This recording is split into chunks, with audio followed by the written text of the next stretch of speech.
मध्य प्रदेश की राजनीति एक बार फिर से गर्मा गई है। कांग्रेस के दो बड़े दिग्गज नेता पूर्व मुख्यमंत्री दिग्विजय सिंह और कमलनाथ खुले तौर पर एक दूसरे पर निशाना साधते नजर आ रहे हैं।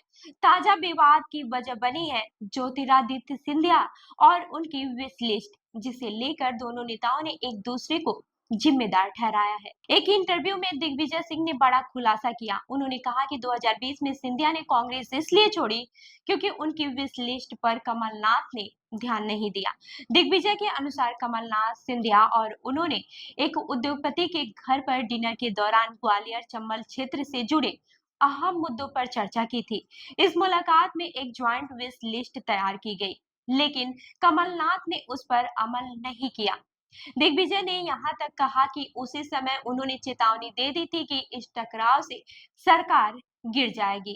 कमलनाथ ने भी दिग्विजय पर पलटवार किया। उन्होंने एक्स पर लिखा कि पुरानी बातें उखाड़ने का कोई फायदा नहीं है, लेकिन सच्चाई यह है कि सिंधिया को लगता था कि सरकार दिग्विजय चला रहे हैं। इसी नाराजगी और उनकी महत्वाकांक्षा ने उन्हें कांग्रेस छोड़ने और 22 विधायकों के साथ भाजपा का रुख करने पर मजबूर किया। साफ है कि कमलनाथ इस बगावत के लिए दिग्विजय को जिम्मेदार मानते हैं। इस विवाद पर जब केंद्रीय मंत्री ज्योतिरादित्य सिंधिया से सवाल पूछा गया तो उन्होंने अतीत पर टिप्पणी करने से इनकार कर दिया।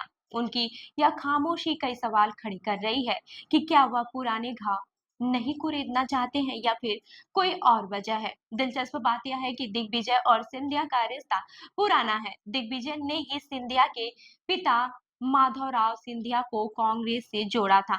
माधवराव की 2001 में मौत के बाद उन्होंने ज्योतिरादित्य सिंधिया को भी सहयोग दिया। हाल ही में एक स्कूल उद्घाटन समारोह में जब दोनों की मुलाकात हुई तो सिंधिया ने दिग्विजय का हाथ पकड़कर उन्हें मंच पर बुलाया। इसी बीच प्रदेश कांग्रेस अध्यक्ष जीतू पटवारी ने मामले को हल्का करने की कोशिश की। उन्होंने कहा कि दिग्विजय और कमलनाथ के बीच गहरा स्नेह है और वे खुद जानते हैं कि कैसे मुद्दों को चर्चा में लाना है। कुल मिलाकर इस पूरे घटनाक्रम ने मध्य प्रदेश कांग्रेस में अंदरूनी खींचातान को फिर से सतह पर ला दिया है।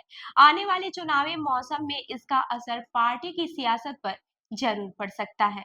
तो इस खबर पर आपकी क्या राय है, हमें कमेंट करके जरूर बताएं। और ऐसी ही अन्य खबरों के लिए हमारे चैनल को लाइक करें, शेयर करें और सब्सक्राइब करना न भूलें। मिलते हैं अगली खबर में, तब तक के लिए देखते रहिए लखनऊ सुपरफास्ट न्यूज। धन्यवाद।